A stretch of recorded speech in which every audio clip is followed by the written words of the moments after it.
ನಮಸ್ಕಾರ ಸಮುದಾಯ ಟಿವಿಯ ವೀಕ್ಷಕರೇ, ಲೇಬರ್ ರೈಟ್ಸ್ ಫೋರಂ 4555 ಗೃಹ ರಕ್ಷಕಿಯರ ಸಮಕ್ಷಮದಲ್ಲಿ ಮಹಿಳೆಯರಿಗೆ ಸಮಾನವಾದ ವೇತನ ಹಾಗೂ 365 ದಿನ ಕರ್ತವ್ಯ ಹಾಗೂ ಶೋಷಣೆ ರಹಿತ, ಲೈಂಗಿಕ ಕಿರುಕುಳ ರಹಿತ, ಸುರಕ್ಷಿತ ಕರ್ತವ್ಯ ವಾತಾವರಣ ಒತ್ತಾಯಿಸಿ ಎಲ್ಲ ಮಹಿಳಾ ಸದಸ್ಯರನ್ನ ಒಗ್ಗೂಡಿಸಿಕೊಂಡು ಗಾಂಧಿ ಭವನದಲ್ಲಿ ಪಾವಗಡ ಶ್ರೀರಾಮ್ ನೇತೃತ್ವದಲ್ಲಿ ವಿಶ್ವ ಮಹಿಳಾ ದಿನಾಚರಣೆಯನ್ನ ಯಶಸ್ವಿಗೊಳಿಸಿದರು.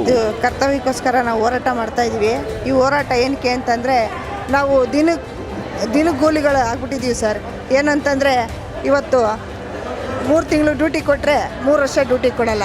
ಯಾರು ಇವತ್ತು ನ್ಯಾಯ ರೀತಿಲಿ ಕಾನೂನು ರೀತಿ ಕೇಳಕ್ಕೆ ಹೋಗ್ತಾರೆ ಅವ್ರಿಗೆ ಸಸ್ಪೆಂಡ್ ಆರ್ಡ್ರ್ ಕೊಡ್ತಾರೆ, ಆಮೇಲೆ ಎದುರಿಸ್ತಾರೆ, ಭಯ ಇಕ್ತಾರೆ.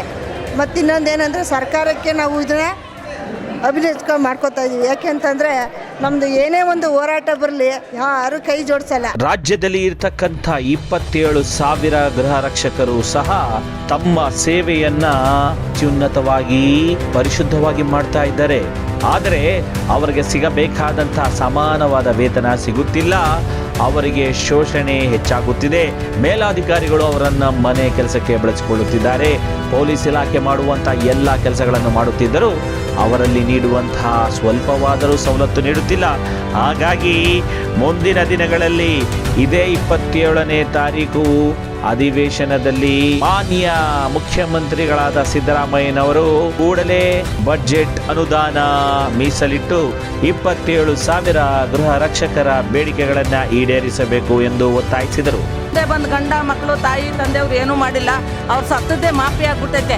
ಇನ್ನು ಮುಂದಿನ ಜೀವನದಲ್ಲಿ ಸಿದ್ದರಾಮಯ್ಯ ಸರ್ ನೇತೃತ್ವದಲ್ಲಿ, ಮುಖ್ಯಮಂತ್ರಿಯ ನೇತೃತ್ವದಲ್ಲಿ ಈ ಸರ್ಕಾರದಿಂದ ಹೆಣ್ಣು ಮಕ್ಕಳಿಗೆ ಆದ್ಯತೆ ಕೊಟ್ಟ ಗೃಹ ರಕ್ಷಕ ದಳದವರಿಗೆ ಸತ್ತಾಗ ಕೊಡ ಅಂತ ದುಡ್ಡನ್ನ ಇದ್ದಾಗ ಕೊಡ್ಲಿ, ತುತ್ತನ್ನ ಕೊಡ್ಲಿ ಅಂತ ನಾನು ಕೇಳ್ಕೊತಾ ಇದ್ದೀವಿ.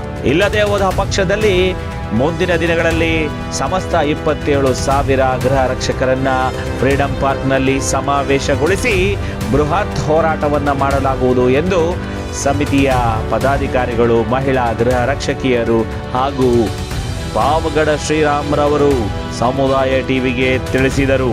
ಫ್ರೀಡಂ ಪಾರ್ಕ್ ಅಲ್ಲಿ ರಾಜ್ಯದ 27,000 ಜನ ಗೃಹ ರಕ್ಷಕರು ಮತ್ತು ನಮ್ಮ ಪೋಷಕರು ಫ್ರೀಡಂ ಪಾರ್ಕ್ ಅಲ್ಲಿ ನಮ್ಗೆ ಹೊಟ್ಟೆ ತುಂಬಾ ಊಟ ಕೊಡಿ ಅಂತ ಹೇಳಿ ತಡೆ ತಗೊಂಡು ಬಂದು ಹೋರಾಟ ಮಾಡ್ತೀವಿ. ಇದು ಸರ್ಕಾರಕ್ಕೆ ಎಚ್ಚರಿಕೆ. ಇದೇ ಸಂದರ್ಭದಲ್ಲಿ ಮಹಿಳಾ ಸಮಿತಿಯನ್ನು ಆಯೋಜಿಸಲಾಗಿ ಮಹಿಳಾ ಸಮಿತಿಯ ಪದಾಧಿಕಾರಿಗಳನ್ನು ಸಹ ಆಯ್ಕೆ ಮಾಡಲಾಗಿತ್ತು. ಈ ಕಾರ್ಯಕ್ರಮದ ವಿಶೇಷ ಸುದ್ದಿವರದಿ ನಿಮಗಾಗಿ ನಿಮ್ಮ ಸಮುದಾಯ ಟಿವಿಯಲ್ಲಿ. ಗೃಹ ರಕ್ಷಕರಿಗೆ ಶುಭವಾಗಲಿ ಎಂದು ಕಾಮೆಂಟ್ ಮುಖಾಂತರ ಅವರನ್ನು ಪ್ರೋತ್ಸಾಹಿಸಿ.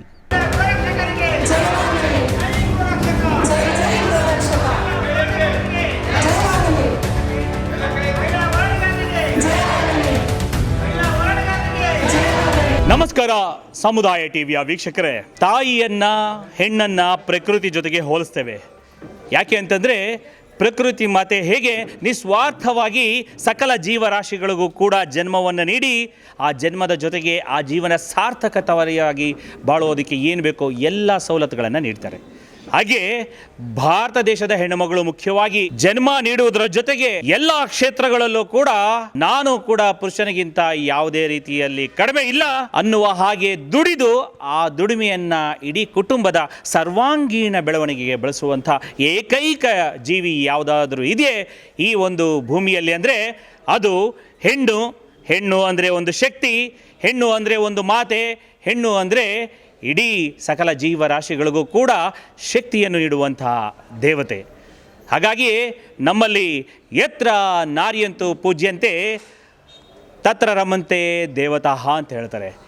ಎಲ್ಲಿ ನಾರಿಯರನ್ನು ನಾವು ಪೂಜಿಸ್ತೇವೋ ಅಲ್ಲಿ 33 ಕೋಟಿ ದೇವತೆಗಳು ಕೂಡ ಒಂದು ವೇಳೆ ಇದ್ದರೆ ಅಷ್ಟು ದೇವತೆಗಳನ್ನು ಕೂಡ ಪೂಜಿಸಿದಂಥ ಫಲ, ಅಷ್ಟು ದೇವತೆಗಳ ಅನುಗ್ರಹ ನಮಗೆ ಸಾಕ್ಷಾತ್ಕಾರ ಆಗುತ್ತೆ ಅಂತ.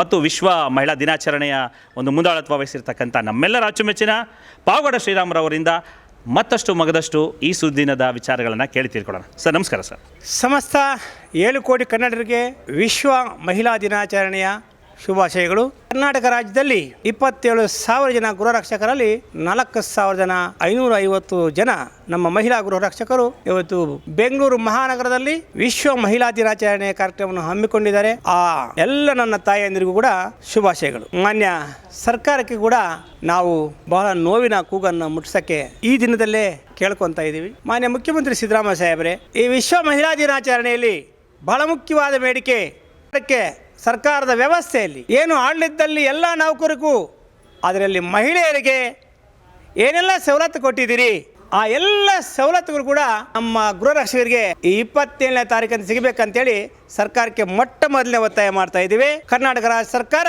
ಈ 4,550 ಜನ ಏನು ಮಹಿಳೆಯರಿದ್ದಾರೆ ಇವರು ಕೂಡ ಈ ರಾಜ್ಯದಲ್ಲಿ ಎಲ್ಲರ ಶ್ರೀಸಾಮಾನ್ಯರಂತೆ ಕೂಡ ವೋಟ್ ಹಾಕಿದ್ದಾರೆ, ಪ್ರಜೆಗಳಾಗಿದ್ದಾರೆ. ಸರ್ಕಾರದಲ್ಲಿ ಪ್ರಾಮಾಣಿಕವಾಗಿ ಪೊಲೀಸ್ ಅಂತೆ ಕೆಲಸ ಮಾಡ್ತಾ ಇದ್ದಾರೆ. ಇವರಿಗೆ ಬೇಕಾಗಿರೋ ನ್ಯಾಯನ ಅವರೇ ಬಂದು ಕೇಳ್ಕೋಬಾರದು. ಸರ್ಕಾರನೇ ನಿಂತು ಮಾಡಬೇಕಾಗಿತ್ತು ಇಷ್ಟೊತ್ತಿಗೆ, ಆದರೆ ಸರ್ಕಾರ ಮಾಡಲಿಲ್ಲ ಅನ್ನೋ ಕಾರಣಕ್ಕೆ ಕರ್ನಾಟಕ ರಾಜ್ಯದ 27,000 ಜನ ನಮ್ಮ ಗೃಹರಕ್ಷಕರು ಮುಂದಿನ ತಿಂಗಳು ಹೋರಾಟ ಮಾಡಬೇಕಾಗಿದೆ. ಇದೆ ಫ್ರೀಡಂ ಪಾರ್ಕ್ ಅಲ್ಲಿ ವಿಶ್ವ ಮಹಿಳಾ ದಿನಾಚರಣೆಯಲ್ಲಿ ಸರ್ಕಾರಕ್ಕೆ ನಾವು ಎಚ್ಚರಿಕೆ ಕೊಡ್ತಾ ಇದ್ದೇವೆ. ಏನು ಈ ಬಜೆಟ್ ಅಧಿವೇಶನದಲ್ಲಿ ನಮಗೆ ಅನುಕೂಲ ಮಾಡಿಕೊಡ್ತೀರ ಅಂತ ಬಹಳ ಆಸೆ ಇಟ್ಕೊಂಡಿದ್ವಿ. ನಾವು ಮನವಿಗಳು ಕೊಟ್ಟಾಗೆಲ್ಲ ಏನೋ ಒಂದು ಅನುಕೂಲ ಆಗುತ್ತೆ ಅಂತ ತಾವು ಹೇಳ್ತಾ ಇದ್ರಿ, ಆದ್ರೆ ಈ ಬಜೆಟ್ ಅಲ್ಲಿ ಏನು ಅನೌನ್ಸ್ ಮಾಡಿಲ್ಲ. ಕೊನೆಯದಾಗಿ 27ನೇ ತಾರೀಕು ನೀವೇನು ಕ್ಯಾಬಿನೆಟ್ ಇಟ್ಕೊಂಡಿದ್ದೀರಿ, ಆ ಕ್ಯಾಬಿನೆಟ್ ಮುಗಿಯೋ ಅಷ್ಟೊತ್ತಿಗೆ ಸರ್ಕಾರ ತೀರ್ಮಾನ ತಗೊಳಕ್ಕೆ ಒಂದು ಅವಕಾಶ ಇದೆ. ಯಾಕಂದ್ರೆ ನಾವು 27,000 ಜನ ಏನು ಗೃಹರಕ್ಷಕರು ಇದೀವಲ್ಲ, ನಾವು ಕೇಳ್ತಾ ಇರೋದು ಪರ್ಮನೆಂಟ್ ಏನು ಕೇಳ್ತಾ ಇಲ್ಲ ನಿಮ್ಮಲ್ಲಿ. ಇಲ್ಲ ಅಂದ್ರೆ ಒಂದು 50,000 ಸಂಬಳ ಕೊಡಿ ಅಂತ ಕೇಳ್ತಾ ಇಲ್ಲ. ನೀವೆಷ್ಟು ಸಾವಿರ ಸಂಬಳ ಕೊಡ್ತೀರ ಅಷ್ಟೇ ಕೊಡಿ, ಆದ್ರೆ ವರ್ಷವಿಡೀ ಕರ್ತವ್ಯ ಕೊಡಿ. ವರ್ಷವಿಡೀ ಕರ್ತವ್ಯ ಸಮಾನ ವೇತನ ಮೊಟ್ಟ ಮೊದಲು ಕೊಡಿ. ವರ್ಷವಿಡೀ ಕರ್ತವ್ಯ ಕೊಡಕ್ಕೆ ಸರ್ಕಾರಕ್ಕೆ ಯಾವುದು ಭಾರ ಇಲ್ಲ.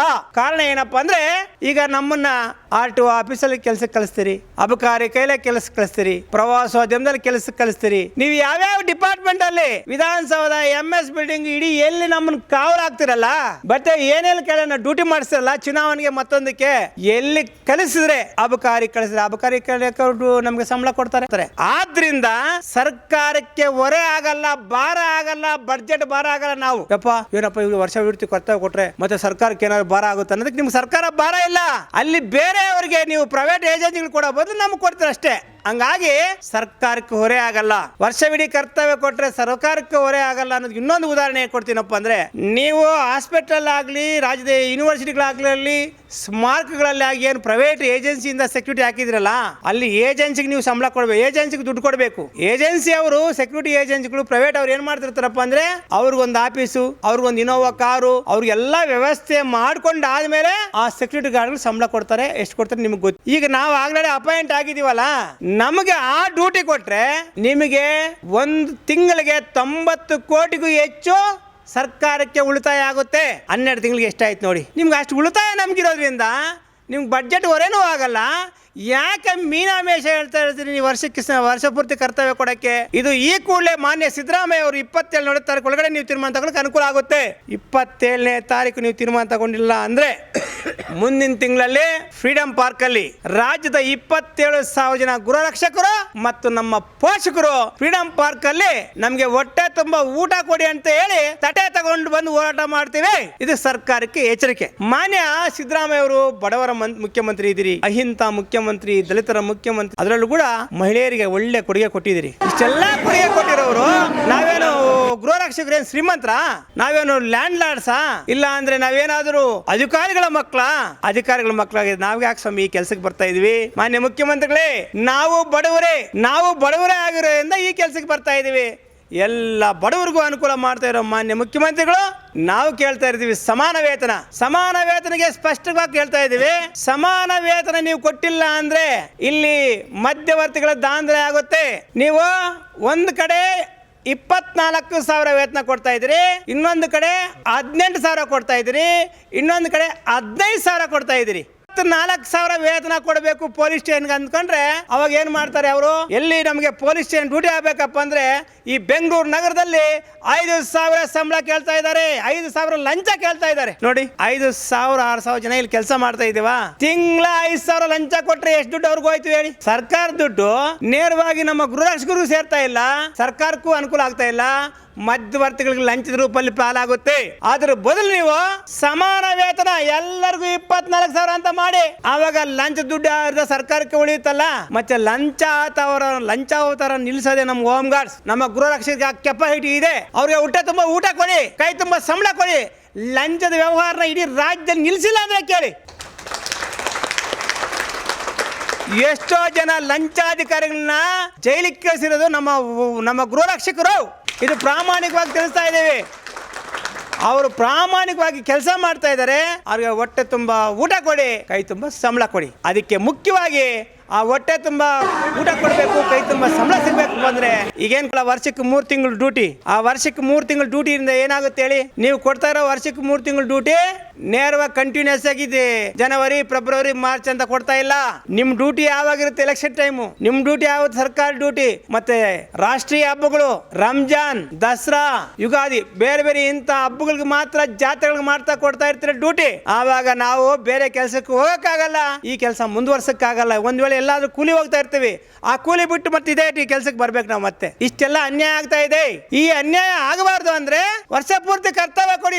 ಲಂಚ ಆಗಿ 10 ಲಕ್ಷ ಇಟ್ಕೊಂಡು ಕೊಡ್ತಾ ಇದ್ದೀರಿ.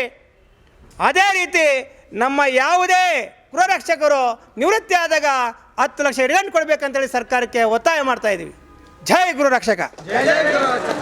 ಸರ್, ನಿಮ್ಮ ಎಲ್ಲ ಬೇಡಿಕೆಗಳು ನ್ಯಾಯಯುತವಾಗಿದೆ. ಬೇಗ ಈಡೇರಲಿ, ಆದಷ್ಟು ಬೇಗ ಎಲ್ಲರಿಗೂ ಸಮಾನ ವೇತನ ಸಿಗಲಿ ಅಂತ ಶುಭ ಹಾರೈಸ್ತೀವಿ ಸರ್.